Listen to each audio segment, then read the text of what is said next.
up, everybody? We're switching things up this week. It's Tyler here and Matt.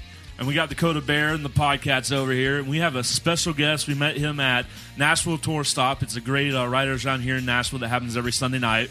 His name is Steve Grauberger. He is a great guy. He's been in Nashville since the late 80s. Matt, what else do you have to say? He's a Nashville OG. He's a cool-ass dude. Definitely somebody different from the previous guests that we've had on here. And what I love about going to a writer's round like the Nashville Tour Stop over at Belcourt Taps is that you never know what you're going to get. It's like a box of chocolates. You never know who you're going to see, what you're going to hear. Yeah. And we went to watch some younger artists. And some SJ was there. That's who we went and watched. Yep, SJ was playing there. We got to see some young up-and-coming songwriters, and we saw this guy, Steve Grauberger, sitting at the end.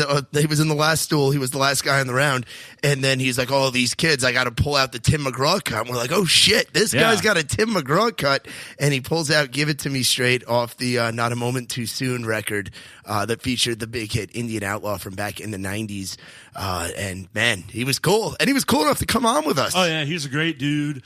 He's a lawyer here in town. You know, he lives a regular life and stuff, but he is an amazing writer.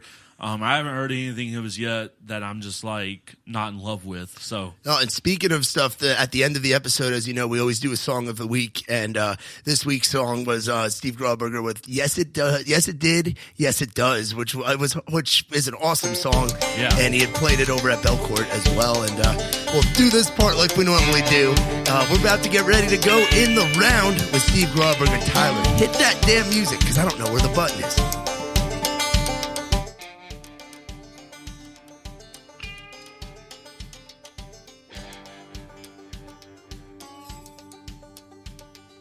What is up, everyone? Welcome back to the In the Round podcast. You got Matt, Tyler, the whole crew here, and we got a special guest with us for this episode 9 here on In the Round. And it's a guy that I would refer to as a Nashville OG because you've been here for a hot minute. It's Mr. Steve Grauberger. Steve, how you doing? Doing great, man. Happy Monday. Yeah. Now, what's a typical weekend for you look like as a writer? Because I'm sure you're playing gigs and doing all kinds of different things. Well, I actually don't get to play out as much as I want to. I've got a 5-year-old and an 8-year-old boy at home. So my weekends usually collapsed or chasing them around. But, you know, I do as much music as I can. Okay. So you've been here for a hot minute. You've been here for what year did you get inside the city limits of Nashville, Tennessee? I moved here in 1988. Damn. Yeah. 88. That's 7 years before I was even born. I'm not trying to be that Thank guy. You for making I'm not me feel, trying to be you that are guy, that guy Steve. now. You are that asshole. I know it. All right. No. So what was Nashville like, 1988? What brought you here? Where'd you come from? It was completely different. I'm originally from Kansas City, and I had quit college after 2 years and went on the road with rock bands for a couple of years. Any No. No? Okay. Nobody you've heard of. Plenty of stories. But Okay. Not that I probably want to share. Okay. But but I had a blast. But I actually woke up one morning in a hotel. I was like 21, and I was playing with guys that were like 10 years older than me who had no skills other than that. Yeah. And they were getting too old to be doing that. And I thought, man, that's me in 10 years, and that ain't going to work. So I wound up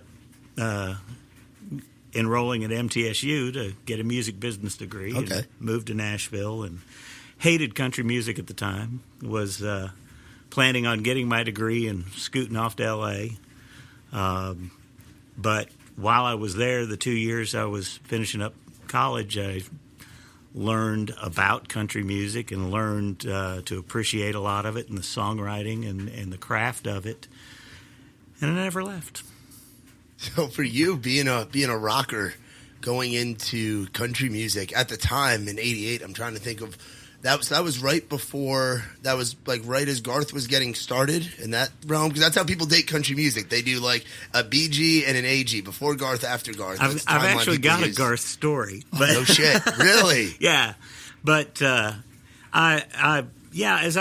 it was actually, I think Garth was probably 90 when he first came out. So try to think who was big in town in 1988. Well, I didn't know anybody. Okay. I didn't know the artists. I didn't know I really didn't know the genre. It was twang and hee-haw. Before that to me. But I started listening to the radio as I started to hear some things. Well, that's pretty cool. And I just started making lists of the people that, or if I heard a song, it's like, oh, that's kind of cool, and I'd write it down. And I had a buddy of mine that he was big into country music. That was all he did. And I'd sit down with him and go, okay, who sings this? Who sings this? And the first list I sat down with him, I had like 20 songs on it. But there were only 4 artists. It was George Strait, who I love to this day, Randy Travis, Conway Twitty, and Foster and Lloyd. Now, Foster and Lloyd's the only one that I haven't heard of, and that's me being a damn Yankee from New York, maybe not knowing everything. You need to check them out. They kind of bridged that gap for me. They were Radney Foster, who went on to a solo career in the 90s, and Bill Lloyd, and it was a nice mix of pop and country. Had a lot of roots, like Everly Brothers kind of thing going on. But really cool stuff and really good songs. So I just looked it up. Keith Whitley was really big that year, 1988. So there was that era of country music. So for you, now when you say rock, are you coming? So we've all seen recently, myself, Dakota Bear, and Tyler over here. Have you watched that Motley Crue movie? I have not. Dirt. So for us, that's what's fresh in our minds of like that late 80s, early 90s, like rock and roll life. So were you like the hair band rock and roll? I was kind of like right before the hair band. It was the Night Ranger. That era. I mean, my hair was down to here. Okay. And, had the 2 earrings, the big dangly things. So to get from that to Keith Whitley, and I love both styles of music like that, to your transition into Nashville, that must have been a process for you. Well, it was, I was in college, so there were still plenty of, friends that were total rockers and all that. But, as you kind of get into the music circles, country's what's done here. Yeah. I mean, there's always, since I moved here, there's always been pockets of rock bands or, whatever else is going on. But it's country music. I mean, that's what this town lives on. Yeah. So what did Broadway look like in 1988? Or was that a place you stayed away from? I really didn't go down there. The one thing I remember is Demumbrian there at the head of Music Row. When I first moved to town, it was all tourist shops. They had a wax museum. They had a car museum. Barbara Mandrell had a big store. Because I went one day, I took one of my friends from school, and I said, we're going up there and we're doing everything there. Yeah. All the tourist things. And I mean, we spent ridiculous amount of money for college kids. Yeah. And most of it was kind of hokey, but hey, I did it, But it was the biggest change I've seen in Nashville is when I moved here. Music Row really was Music Row. It was small houses, it was publishing companies and record labels all kind of intertwined, and the community was just real tight knit. Yeah. And in the 90s, after Garth hit, don't let me skip the story. Oh, I want to hear that story. But when Garth and Vince Gill and Reba and everything just exploded, it started turning corporate. And I remember, I think ASCAP was the first one to tear down the house and build the big building.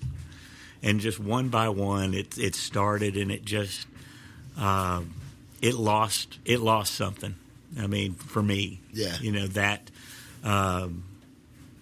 community started pulling apart, and now it's like most of the record labels aren't even on the row anymore. No, they're all scattered. Yeah, throughout downtown Midtown, or Midtown, and even out in Brentwood and stuff like that. Yeah. So whenever you said the head of Demumbrian, you're talking about where like tailgate and where the naked statue is. Yeah. So Yeah. like There's a naked statue? Or maybe Yeah. I just haven't looked at it closely. yeah, there's like 8 or 9 naked people in the middle Yeah. of a circle right there where Demumbrian before you get like yeah, Oh, the roundabout. circle. Yeah. Yeah, Okay. the statue Oh, of the naked circle. people. The big Yeah. ugly naked lizard people looking thing. Oh, those people. Yeah.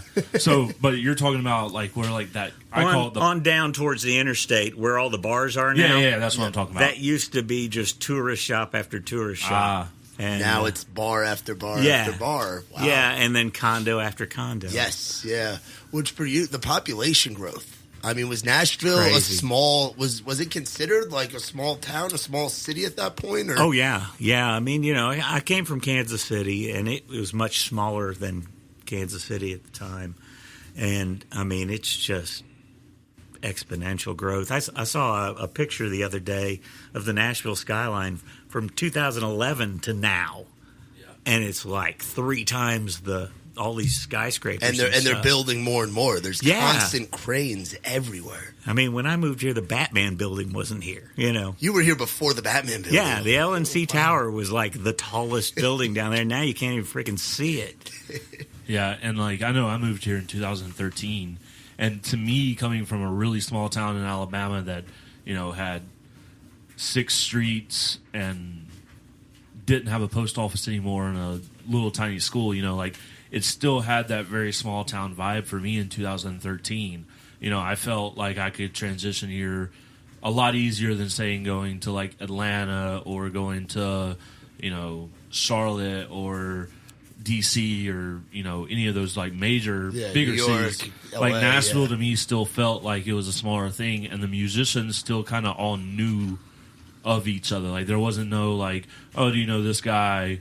No, I've never heard of him. Like a lot of times is like once you like made a thing, like people started talking about you, like everybody knew. It was still a very tight knit community. Yeah, it ain't that now. It's No. Yeah, no, it's a lot. So you said you're from Kansas City, so I got to ask the B word down here, barbecue.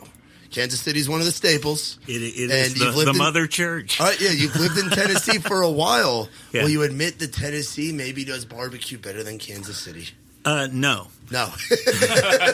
Tennessee does barbecue very different from Okay. Kansas City. It's more pork down here. Kansas City's mostly beef. Okay. Even their pork barbecue is different than pork barbecue down here. So they're kind of apples and oranges to me. There's some barbecue places down here I love, Yeah. but when I go to Kansas City, there's places I have to go. There's places you have. Yeah, Okay. There's yeah. like you have to. So what's some of the ones you love around here? Stroud's down in Franklin is probably my favorite. We might have to go check that Oh, out. they're good. Yeah, I haven't had that one yet. It's, I off, haven't- it's yeah. off of Franklin Road, I think. Okay. And it's awesome. All It's right. awesome. Yeah, we'll have to check that one out. And then Kansas City for barbecue. If we ever find our way to Kansas City, where's our must spot that we got to go to? That Steve is like, you can't go to Kansas City and not go Run the here. list. There's Bryant's Barbecue, which has the best beef you will ever put in your mouth. All right, I mean, I'm going to hold you to that. yeah, Okay. it was for years, and they've got I think there's two stores now, but the original one was like in the hood, and Sometimes that's where the best places Oh, are. hell- is just hell in the, yeah. That's always where the best places yeah. are. I mean, for Nashville with hot chicken, it's Prince's and Bolton's. Yeah. They're both places that I wouldn't go after night. Yeah, and that's where this kind of Okay. place was, and their sauce is like a vinegar paste. Okay. And they used to have these big, giant glass bottles of it, like sitting in the window fermenting and doing their thing. And you walk through the line, and the guy didn't have a glove, and he's grabbing big chunks of meat. But it was awesome. But it was just that good. Yeah, yeah. What would you recommend ordering there? Just a beef sandwich, man. Just the beef sandwich. Now, is that considered beef brisket, or is that just beef? Is Kansas City beef its own It thing? is. It is a brisket, Okay. but it's You don't say brisket. You Nah. just say, give me the beef. Nah. Okay. Yeah. If we ever end up in Kansas City, we got to go. Oh, you Oh, got yeah. to. Got to go check Got it out to. for sure. Now, the songwriting stuff. So, when did you start being like? So, you were out on the road doing the rock stuff. Yeah. Come back, do the music business thing. When was it? Hey, I want to do this writing thing. I can get behind this. I want to do this. It actually, I had played with it a little bit but really sucked at it. Actually, towards the end of college, I guess I had graduated, and my girlfriend at the time started fooling around with one of my very good friends. And songwriting became my catharsis through that, my way of dealing with it. Okay. And I just kept doing it. It was, yeah. So, I mean, Broken Heart got me writing. That's one of the big three of country music, right? Yeah. And for me, that's the same way how I got started, was just as a way of being able to express, what I was feeling and stuff. Hey, you just got to vent it. You got to vent it. Like, I grew up an only child in a very small town where there was not many more people to talk to, especially like on a deep level of what, a lot of times you write on about that stuff. And so writing was my only place to go to where I could, say, hey, I need to say this, but I have nobody to talk to. Right. But I can write it. The thing for me back then when I was first starting to write, I mean, there's two parts to being a good writer. There's, the art side, which I think kind of you either have it or you don't. And then there's the craft of, how do I construct this, rhyme schemes, just coherent thought patterns, that kind of stuff. I think you can just learn the mechanics of over time. But back then, I didn't really have that much to say. And it's one of the things that blows me away of like hanging out at Belcourt. There's all these 20-year-olds up there. Yeah. They're writing some damn good songs. Yeah. And I'm like, I didn't have jack shit to say when I was 20. Yeah. And now, 53, I've got a lot to say. I just don't have the time to say it. Yeah. Yeah. How is that for you balancing when you were saying you've got the boys, you got the kids at home and stuff, and you're doing that, and you're well, I've got that and something I don't think you guys know because we haven't really chatted much. I'm a lawyer. You're a lawyer. You're Actually, working as a. I saw that. Oh, I did a little bit of research before the episode, and I did see that. So you worked as a you work as a lawyer, you're a father, and you're still doing the music thing. Yeah, that's a lot. Yeah. That's hustle, like to be keeping up with all that. Well, it's you do what you got to do. I mean, that's the mentality it seems like of this town. Well, like, and it's do what you got to do. Yeah, I mean, I wrote full time for 7 years, starved to death most of it, and did some production and played here and there, and had the Tim McGraw thing. Was lucky enough to have a song on his first huge album, which was amazing. But and then nothing else happened, for me as a writer at that time. And I got tired of being broke and I first turned myself into an accountant. I didn't have any training. I just was good with numbers and faking my way through it, I guess. But and wound up getting hired by Balmer Entertainment, which was owned by Anne Murray, the Canadian singer from the 70s that I'm sure you don't know who she is. You can look her up later. Okay. She was actually huge in the 70s. Oh, I'm sure. And I got hired as an accountant and then got promoted to director of finance and business affairs, and I was handling all their licensing and legal work. So I started going to law school at night to figure out what in the hell I was doing. And lo and behold, I became a lawyer. Damn, I had no idea. Yeah. That's really cool and interesting to hear and stuff. So you said for about 7 years you were writing, and that was your occupation. Yeah. What was that 7-year stretch? What timetable? 90 to probably 91 to 98.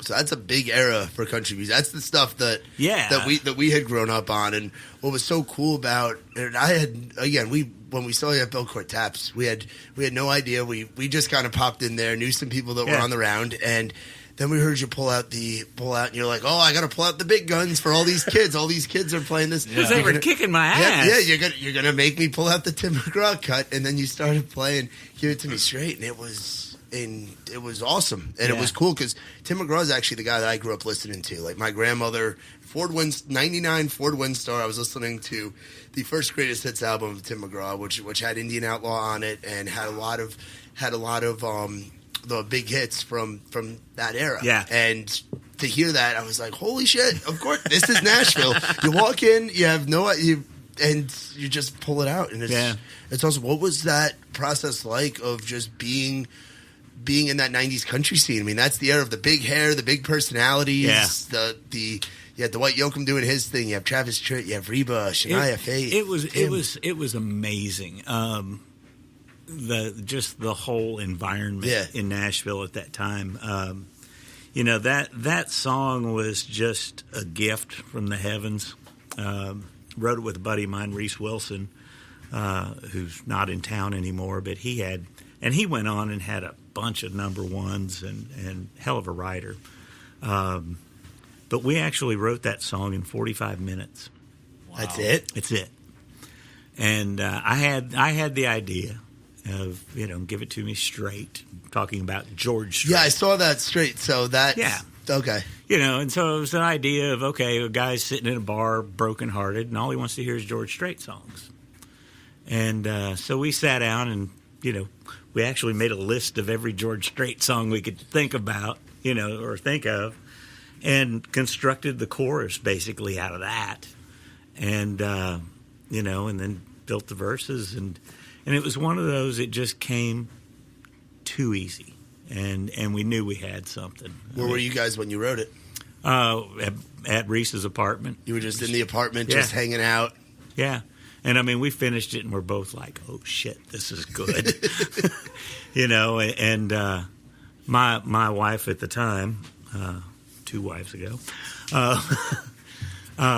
was my publisher. Yeah.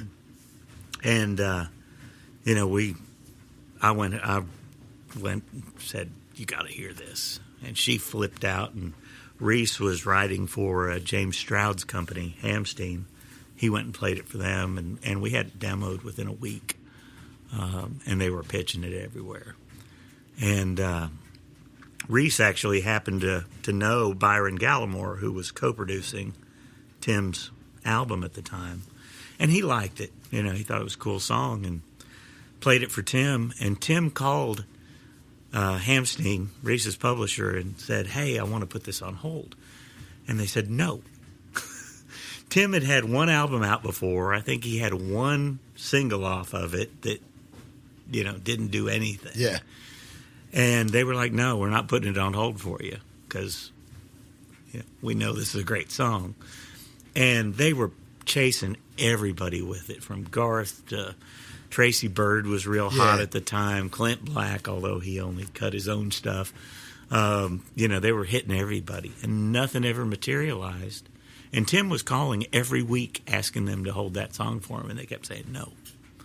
And it got to where Tim was recording his album, and we hadn't gotten it cut, and they cut it. And thank God they did. Yeah. But yeah, it was a trip because I was broke as I've ever been in my life at that time when they were recording it. And I was this close to selling my publishing. We had the cut. We were waiting for the album to come out. And I had an offer, and I was literally about to accept it to sell my publishing for $10,000. Wow.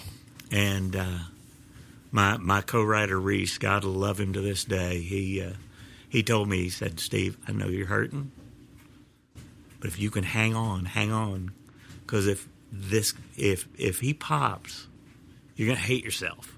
Yeah. And I listened to him and hung on, and Indian Outlaw came out and just exploded, the first single off of that album. And the album was released. We were #1 album on the Billboard album chart, not just country, but just all genre. All genre. Wow. For 26 weeks. That doesn't happen. Crazy. It's almost half a year. It is a half a year. Yeah, that is exactly. Yeah, exactly.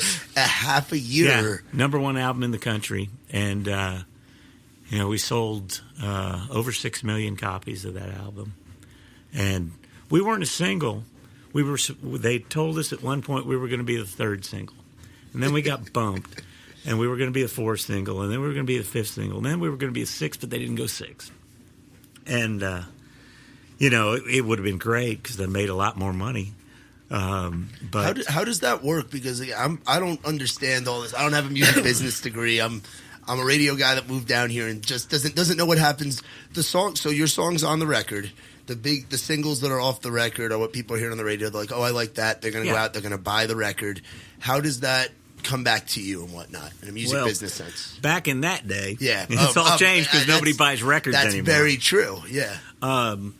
But you licensed your song to the label, in this case Curb, and they had to pay a royalty rate, a mechanical royalty for each album that was sold. Each physical copy that was sold, I think at that time it was like 9 1/4 cents, something like that, for each song. And it got divided between the publishers. But I mean, 4.5 cents times 6 million doesn't suck. Yeah. And, for 45 minutes work. And then, but if you're a single, and you're getting the radio airplay, you're getting money from ASCAP and BMI that is for performance money. And, back then, a single, a number one single, which all of his were going number one, would have been worth another probably $250,000, which would have been great, Yeah. But I found out actually years later, and I don't know if it's true. If it's not, it probably should be. But that the reason we got bumped and didn't get released as a single was that Mike Curb, who owned Curb Records, didn't want to put out a single promoting another label's act. Oh, and, okay. I don't know if that's true or not. I'll accept it. Yeah. They also, while they were recording it, were trying to get George Strait in to sing one line of the bridge. Oh, and that would have would have guaranteed a single. Guaranteed a single and quite a bit more. Probably a classic at that. Because the bridge of the song is, there ain't one country singer that ain't good for a bad heartache, but for me there's nothing smoother than a good stiff shot of straight. And they were going to have George sing that first line. Yeah. But it didn't happen, and life goes on. Now, how old are you when you guys write that one? That would have been 94, so I was 28. You were 28, so you were well into the songwriting. You were well into writing. I still wasn't that thing. good, to be honest. I mean, that was way above where I was. I mean, it really was. That's why I say it was just a gift from the gods. Reese was a great writer back then, but it was a gift. That one was a gift from the atmosphere, from God, whatever you want to call it. I'm happy it came my way. I had a professor in college, and I think I've said this on the podcast before, but he said, a lot of times whenever you get in a room with another writer, the words are there. They're in the, air and stuff, and our job as a writer is to kind of pull them out and put them to paper, put them to a medium that, that we can express over and over again to somebody else. And he goes, sometimes the words are great, and sometimes lightning strikes and all the words line up and stuff like that happens. Yeah. And he's like, and sometimes it's not, but don't ever let go of the ones that weren't, because they're going to lead to the lightning strike. Yeah, they do. And it's funny, too, because I've been doing, on my music page on Facebook, I play a little 20-minute concert every Wednesday night, and I have gone back and dug out some of my old songs that I thought were crap back then, and I think mainly because I didn't have the ability to communicate them well. And I've played some on, my show and get great response out of them now. Yeah. Because now, years later, I have experienced that. Yeah. It's something, there's something to be said for probably living through. Yeah, it's just the perspective of that life gives you, I guess. Yeah, so now, I mean, country music's very different today than it was in the 90s and 88 when you were first coming into town and things like that. What are your thoughts on all the collaborations of styles that are out there now to what what somebody like, say, the big term that people use, that bro country, which I found out through Tyler actually means bro is in terms of Broadway as opposed to like frat brother. That's how he had explained it to me. Was basically it was a trend of what Broadway was doing at the time, not exactly the frat brother thing. But from that style to say what guys like Stapleton, where there's more soul coming through, but then you also have that 90s country feel with a guy like Luke Combs. Like, what are your thoughts on that? Yeah, I mean, music's always going to evolve. And you're not always going to like it. Yeah, absolutely. Absolutely. That's why there's so many different styles out there. There's something for everyone. even now, I like everything from classical to jazz to rock to country to Christian to, I like good music. I love George Strait and I love Nirvana. Yeah, I mean, two complete opposites that were popular at the same time. But I have an appreciation for both of them. They're both were exceptional at what they did. Yeah, there's a lot of stuff I don't like out there. I'd love to see some more women getting things going, especially from what we're seeing at those writers' rounds. Yes. And you're out in Midtown, especially a place like Belcourt Taps. Yeah, one of those places where one of our guests that we had on a couple episodes ago, we had SJ McDonald on, and SJ's kicking ass right now. And you see what who I'm writing with in another week or so. Oh, awesome! Yeah, badass! Can't wait to see what comes out of that one. Yeah, it's like she's what, 20? She turns 20. Today's actually her birthday. That's right. Yeah. But I mean. And that voice, oh my God, the girl can sing. And there's so many girls and just young acts in general that are really leaving a mark on this town. Yeah, and it's I know at some point they're gonna start funneling in, and there's always been that. I mean, country music's generally male heavy. It's male heavy, and a lot of that, having come from that radio background, is the demographics of radio. Yeah. Country radio is female 18 to 34, 25 to 54. If you're looking at like a Nash Icon or something, you're looking to get soccer moms listening. Right. You go to a country show, it's a 9-to-1 ratio. But I think now in this new world where nobody's buying anything. Yeah. I think there's room for a lot of different Absolutely. things. It's very big. Experimentation is huge of different styles. To me, it's very reminiscent what I'm starting to see, because I'm happy to see that some of the more traditional acts are starting to make some marks, and, even in a maybe contemporary package, Luke Combs to me is pretty very 90s. Yeah. Very cool. much. That's my sweet spot. It's like, all right. And you got like the Midland coming out. Yeah. And then Midland, who's Tim McGraw's taken under his wing big time and had to go out on the road, and that style, that electric rodeo sound. But it's all very reminiscent to me of what pop music was doing in the 70s, where you had, the Allman Brothers and Jim Croce and all these different styles, John Denver and, but it all worked. Because it was just damn good music and people liked it. Yeah. So.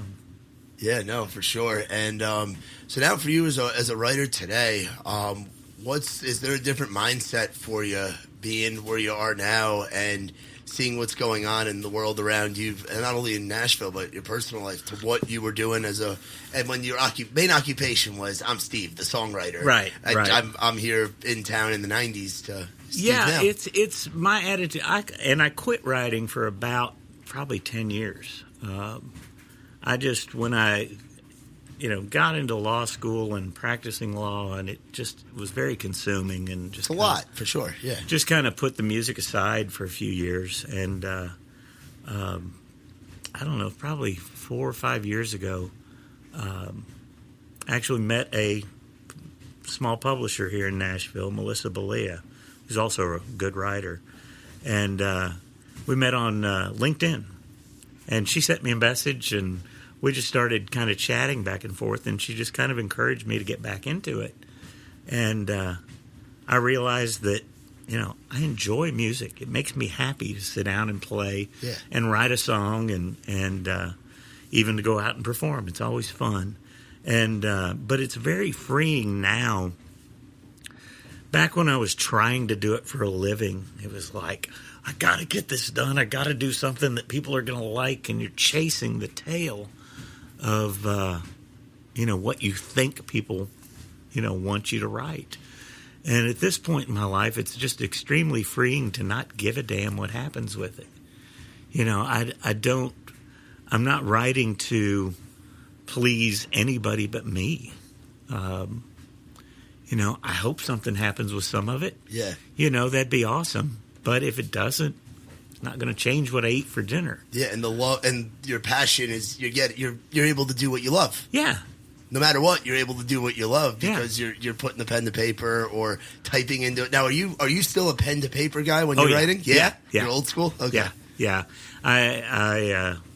I've tried a few times doing the notes section on the iPhone and things well, like that. no, I can't see good enough to use my iPhone. Oh, really? But I'd sit there with my Mac. Yeah. But it's just not the same to me. Yeah, I'm the same way. I still have notebooks upstairs, and I have one in my car that I keep there, and I keep pens all around. Yeah. And I put pen to paper. I don't like going in an iPhone. I mean, I will, but a lot of times when I'm like, okay, this is an idea that like I want to actually finish. Yeah. Like, there's a lot of times I'll get an iPhone and I'll type out an idea, and it'll be maybe 4 lines, and I'll be done with it.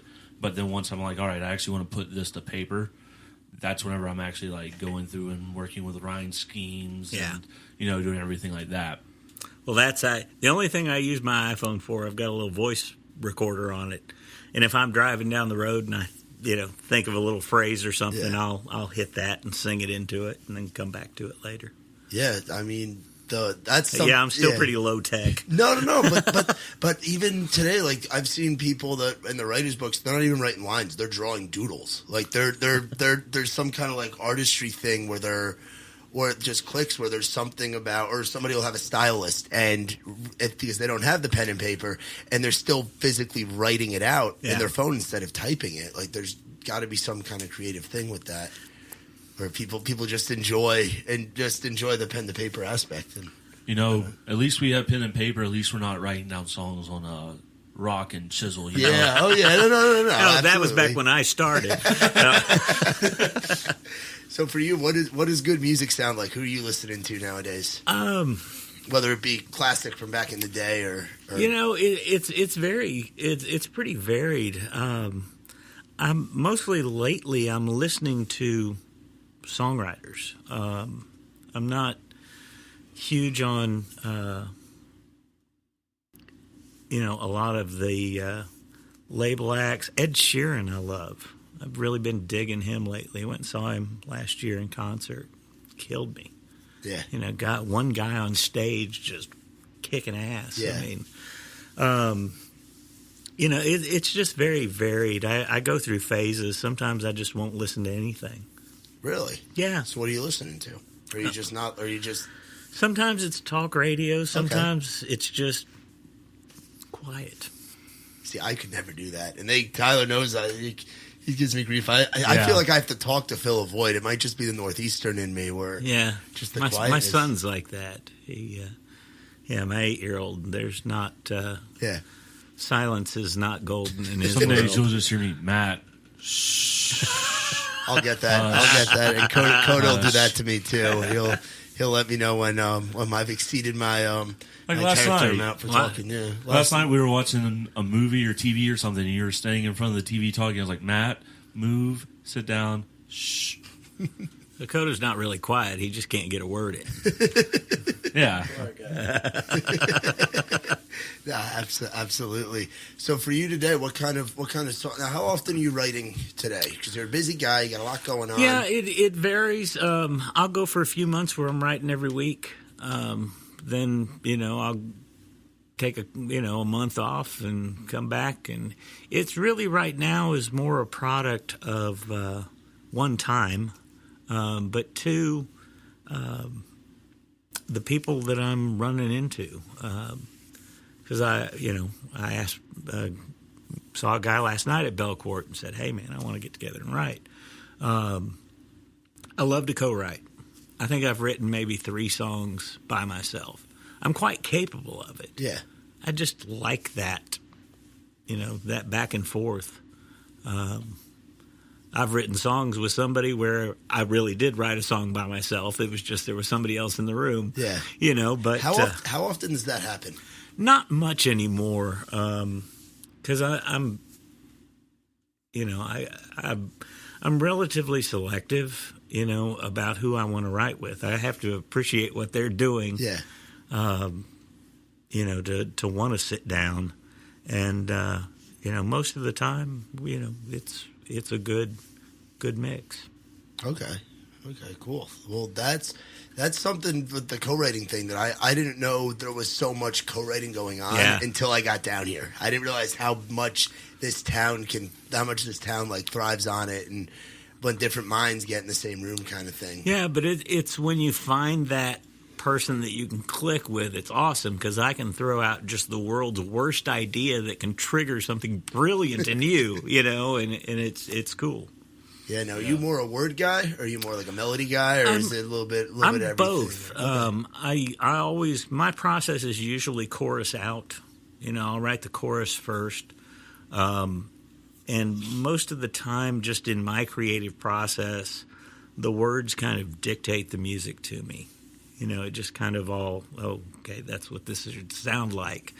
And, but I'll usually write the chorus and then go to the verses. Sometimes, it varies, but like on my way over here, I thought of a first verse. Really? Yeah, of a song that I don't have the chorus for yet. Awesome. But, most of the time I write the chorus. I start with the hook, write that chorus, and then build the verses around it. Okay. I thought you were about to say something, Tyler. No. I mean, that to me personally is my writing process. Okay. Is backwards what I do. I always start kind of from the top. I'm a lyric guy, so and a lot of what I want to do with writing is tell a story. Yeah. So I start at the beginning and go, but yeah, that's a very different way. I've wrote with people that write like that, and a lot of times what you're writing about, so it does help. But a lot of times I wrote about that, it's been more around the hook and not telling a story. You know what I mean? Yeah. Okay. Now, speaking of story, yeah. You were about to jump in and say I was just about to say, that sweet spot you're looking for is there, though, where you're doing both. Yeah. Speaking of story, you said you had a Garth story. Oh, yeah. All right. So this is, I think it was 1990. It was either 89 or 90. And I was working the country radio seminar. Oh, CRS. Awesome. Yeah. And Garth was there. His first single, Much Too Young to Feel This Damn Old, was just getting ready to come out. And it was a buddy of mine. His name was Audie Teeter, that he and I played music all through college at MTSU together. We had a little trio. Nice. And but he was there too, and we were walking down, and he was from Guthrie, Oklahoma, which is where Garth is from. Yeah. And we were walking down the hall at the I think that was at the convention center. I don't think that was out at Opryland. It may have been Opryland, but anyway, hotel. And but anyway, we're walking down the hall just talking, and all of a sudden we hear from behind us, Teeter. We turn around. Now, Audie Teeter was a twin, so, he was a pretty recognizable guy, to anybody that had known him. And here comes this cowboy running down the hall towards us. And he came up, hey, man, it's Garth, And we sat, so, he told us he'd gotten signed and was, had his first single coming out, and gave us these little buttons that said, I remember it, I don't think I have it anymore, but it was a little red, stick pin that said, Much Too Young to Feel This Damn Old. He was handing out, trying to get going. And we talked to him, I don't know, probably 15, 20 minutes. Really sweet guy. And he told us he was doing a lunch show that day and said, y'all ought to come. Okay, well, yeah, we'll come check it out. So off he goes. Well, Audie didn't even remember him from high school. They went to high school together. And really? Wow. He's like, he didn't really remember him. But anyway, so we went And the buzz around the country radio seminar was that he was basically a Clint Black copy and wasn't going to happen. And so we went to his lunch show, and they come out, and they're on stage, and the lighting was just like, washes. There was no light show. And they came out, and the energy that came off that stage was unbelievable. You had all these, radio people, typically jaded. Yes. Yeah. Were screaming by the third song. It was amazing to watch.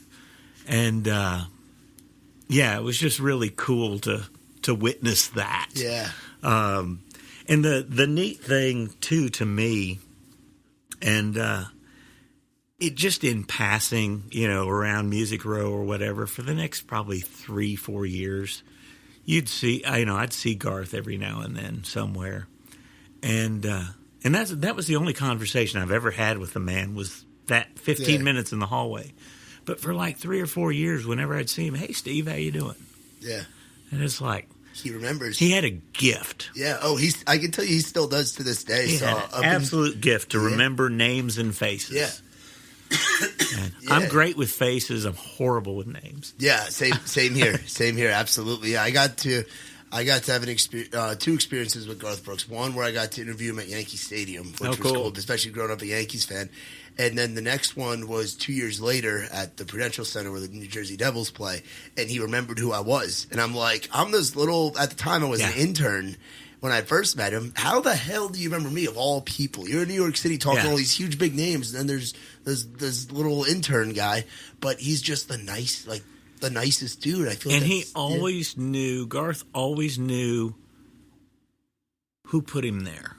Yeah. I was working the CMA Awards the year he won the Horizon Award. And I remember after the show, everybody scatters to their parties and stuff. And my girlfriend at the time came back, the one that got me into songwriting a little later. She came backstage after the show, and we were talking to some people, and then we decided to cut through the auditorium to get over to the Opryland Hotel for that party. And we came out on stage, place is completely empty, except for Garth Brooks and about 20 fans. He's standing out there talking to him, signing autographs. Yeah. And it's like, he gets it.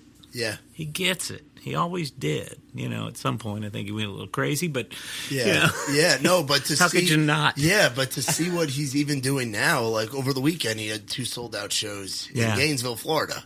Like he's still doing, like he's playing. There's a whole generation. Like I never thought I would get to see, being born in '95. I never thought I'd get to see a Garth Brooks concert, because when he stopped was I think around like 2000, 2001, somewhere in that range. And nobody knew if he'd ever come back, and then he came back. And the cool thing back in the day though with Garth was that he basically put on a rock show. Yeah, he put on a Kiss show. Yes, playing country music. Yeah, no, and he's quoted as saying that's where he got a lot of his influence for what the live show should sound like, and then for him it was Strait and George Jones. Those were the two people, and Merle Haggard and all of that. But his show is unlike anything else. It is like going to that rock thing. Which for you, is that something that when you look back on it, 90s country, where that was that big of a game changer? And it to me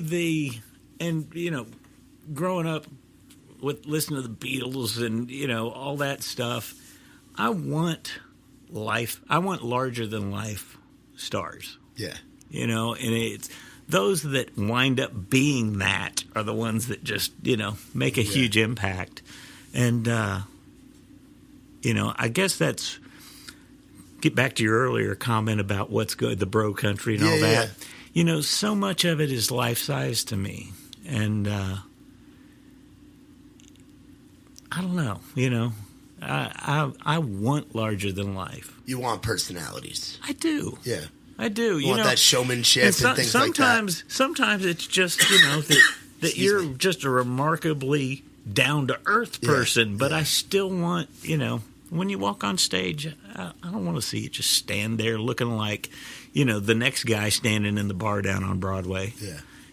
I want something a little more. Yeah, which is something that I think Garth brought. Oh. Garth brought and then some, and then people Yeah. modeled their live shows after what was coming through, because Tim's always had a pretty good show. That was my first concert, actually. That was 7 years old. It was the Tim McGraw and I think it was Dance Hall Doctors. It was when he was doing the tour, and he was playing almost every night, and he didn't have an opener, and he played for kind of like what Eric Church recently did. Yeah. Where it was almost every night, and he played like a 2.5, 3 hour set and just go. Like that was like in his prime, that early 2000s era. And people don't always put on shows like that, but for like that larger than life figure, like that's something really cool. Now, was there ever a part of you that wanted to do the artist thing? Or for you, was it always the writing thing? Yeah, no, I actually grew up wanting to be Paul McCartney. Okay. And, so big Beatles guy. Oh, yeah.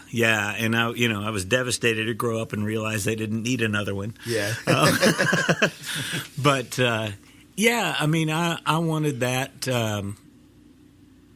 I had designs on that. And actually, when I came to Nashville, the guy I mentioned before, Audie Teeter, that knew Garth, and Reese Wilson, the co-writer on the Tim McGraw song, is also from Guthrie, Oklahoma, and ran around with Garth as a kid. And Reese asked Audie and I to sing with him at the Bluebird when he first came to town, and we sang background harmonies. And there was a guy in the audience that came up to us afterwards that said, "Hey, I'm wanting to put together a group, and I want you two to, be part of it." And so we started this trio, and it was one of those things where none of us by ourselves was exceptional, but the blend of the three voices was just amazing. I mean, it just worked. Yeah. And we worked on that for about a year, and Fred Foster, who had produced the Gatlin Brothers and had done a whole bunch of stuff over the years, but was talking about producing us, and everything was starting to line up. Yeah. And I had a friend of mine out in Los Angeles he'd worked with Poco and Genesis and Patti LaBelle and Julie. I mean, all kinds of people. Yeah. And he was going to manage us, and our lead singer was he had an alcohol problem. But he was one of those guys that if he had 50 choices in front of him and only one was bad, every time. Yeah. That's the one he's going for. And me bringing the manager in, I put our band together, and all these things was pulling control away from him. I wasn't doing it intentionally. Yeah. I didn't give a crap. I was just trying to make music. And but yeah, I remember we had a lunch scheduled one day for the three of us, and I showed up, and Audie was working for Glenn Campbell at the time, his publishing company. And I remember walking in their office, and they were both sitting on the other side of the desk. Like, okay, this is going to be interesting. And, like, hey, guys. And lead singer says, well, Steve, I'm glad we were getting together today because I don't like the way things are going, and I've decided I'm leaving. What do you think of that? Leans across the desk at me. Tim. I said, I think you're an idiot. Let's go to lunch. Yeah. But that was the end of it. It was over. What was the name of the group? Silverado. Yeah. Damn. But it was one of those things, we could have gone and got another singer, but it wouldn't have been that. It wouldn't have been that dynamic. Yeah. I mean, pull Don Henley out of the Eagles, it just ain't the same. Yeah. Yeah. Oh, absolutely. Absolutely, for sure. Although Glenn Fry's kid does a pretty damn good job. He does. He does a pretty damn good job. That's for sure. Now, man, thanks so much for coming in, hanging out with us. Anytime. It's so cool. Again, this is what happens when you come to Nashville. You pop in somewhere and you meet really cool people, and it's like Aldine says. And then you meet me. No, but see, dude, that was one of the coolest experiences I've had going to Belcourt Tap. Seriously, is when you get to just meet people. You You never know who you're going to see. You Yeah. never know what you're going to hear, whether it's all different styles and things like that. And we were very lucky to get to enjoy you on that. I believe it was a Sunday night. 'Cause it was the Nashville tour stop. Which shout out to those guys, the boys from the Dirt Road Degenerates, and they're awesome. The crew at Belcourt Tap. Honestly, are two of the nicest guys I've met in this town. Period. Yeah. How'd you meet those boys, real quick? At Belcourt, I was doing a round. I got invited by somebody to do a round with them, and it was on, I guess, their the Degenerates show. Yeah. And just met them. Just heard them and met them, and nice guys. And they seem to be attracting just the nicest and best talent. Best talent, and there's just so much. There's positive energy. Like you walk in there, there's good vibes. Well, I mean, who else can pack a room on a Sunday night? Yes. Yeah. Yeah. Especially Easter Sunday. Especially even Easter Sunday last night. 11 o'clock or 11:20 last night, there were still 65 people in that bar. Right, which for that bar is, a lot of people. Yeah. That's not a big room, but that's people because they know they're going to hear great music, and they love the community that's just there. for the people that don't know what Belcourt Taps is. I mean, it's basically a house that's now a bar, Yeah. Like, it's not much bigger than... a normal small house. Right. Yes, right. yeah. Like you walk in there and you hope there's not, more than 60 or 70 people there, or else you can't get to the bar. Yeah. So. Yeah. Now, is there something you'd like to play for us today? Is there a certain song There's about 20 I'd like to play 20 for you'd you. like to play? Well, if you could narrow it down to just one, what would you like to play for us today, Mr. Steve? Well, I've got a probably my favorite song I've ever written. Really? That's a big statement. What's it called? It's called Yes It Did, Yes It Does. All right. When did that one pop to you? I actually wrote it in the mid-'90s, around the same time I did the Tim McGraw song. But it's just one that it's one of those that always, to me, should have got cut, never did for whatever reason. And it just, it meant a lot to me when I wrote it. Still means, quite a bit. It's about the one that got away. And was that a solo write or was that a co-write? It was a co-write. Okay. And his name's, I'm blanking on his name right now, but it was back in the day. Okay. Yeah. Okay. Many beers ago. Many beers ago. There you go. Now, where can people go to find you, find out where you're playing, things like that? Yeah, I have a Facebook page. It's called Steve's Music Room. Awesome. Because nobody can spell Grauberger. How do we spell it, by the way? It's Grauberger. So real quick, I followed that page some time ago, not knowing who did you even really? were, and I watched a couple of them and had kind of forgotten about it because my Wednesday nights get busy now. Yeah. And then I saw you, and I was like, wait, I know this guy from somewhere. And then the next week it popped up, and I was like, oh, this is the guy that does Belcourt on Sunday awesome. night. Yeah. That's awesome. So I have that. That's where most of my activity is on my Facebook page. I've got a website, tnsongwriter.com. Okay. Can't believe I got that, but I did. And I just got it a couple of months ago. It's not like something I got back in the day. So that's the main place. I also have an album that I cut about a year and a half ago. It's called Songwriter. It's on iTunes, Amazon, Spotify, everywhere, but I don't think it's on SoundCloud, but other than that. Okay. Sweet. All right. Well, so you guys, thank you so much, Steve, for coming on and hanging out with us. Make sure you check out Steve's Music Room. I'm going to pull it up. I'm going to pull it up right when we get done with this and watch some of the videos. I'm going to set them for Wednesday nights. I'm usually not working. Yeah, so Wednesday night, 7:30 Central Time. Central Time. I do a 20-minute concert. Awesome. Most of the time it's my music. Every once in a while I'll throw a cover night in. Yeah. Do some old Beatles or whatever. The power of Facebook Live, though, right? It's it amazing. It is. I've started it, I don't know, a little over a year ago, and I've got like 7,500 fans on the page all over the world. Yeah, that's what's so and it's cool. just cool. It's such a connector. Yeah, for people. but I mean, I've got South Africa and the UK and Australia and Japan and Mexico, and it's just cool. The reach is incredible. And I've got probably 15, 20 that are always on there every week Your diehards, while I'm yes. live, and they're chatting and we Yeah. talk, and it's just a ton of fun. And my 20-minute concert usually turns into 30 plus. Of but course. Hey, what the heck? But there's the community that comes with that in the comment section, and people are sharing it, and it's cool. And it's just a ton of fun. It's nice to get that instant feedback. Yes. Oh, absolutely, for sure. Well, thank you so much for coming on and Thank hanging you. out. Make sure you guys, if you enjoyed this one, and I don't know why you wouldn't, this was an awesome one. Yeah. Very cool conversation.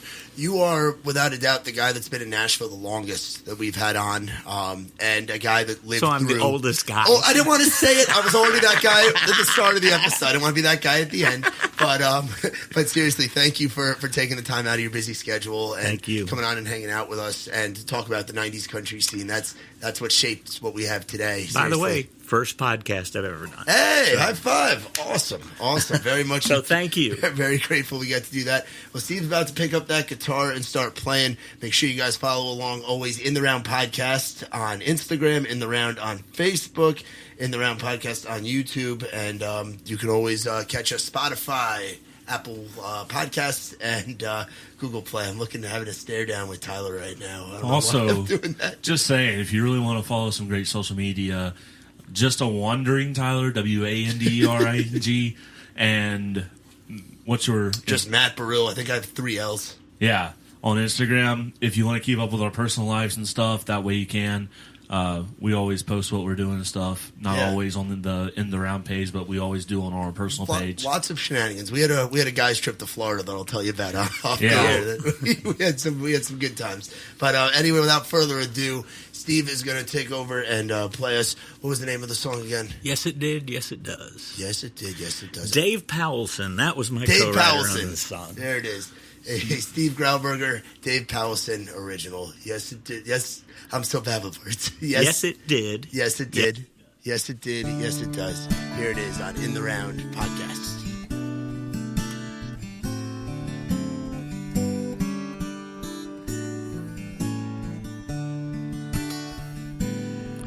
If you're wondering if it hurt to hear you say goodbye, yes, it did.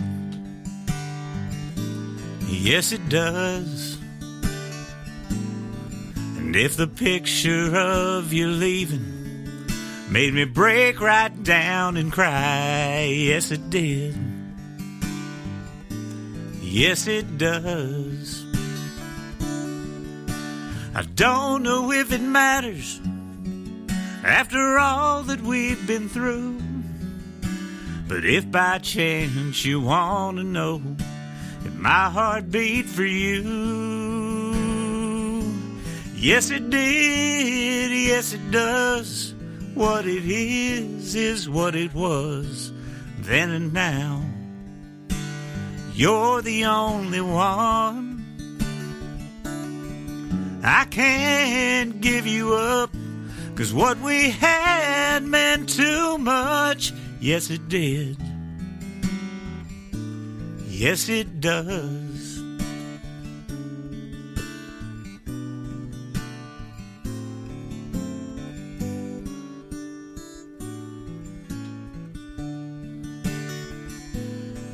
If you're wondering if your memory kept me up at night, yes it did. Yes it does. And if my future looked uncertain without you by my side, yes it did. Yes it does. You know I used to love you, and I know I always will, 'cause the moment that you left me, my whole world stood still. Yes it did, yes it does. What it is what it was then and now.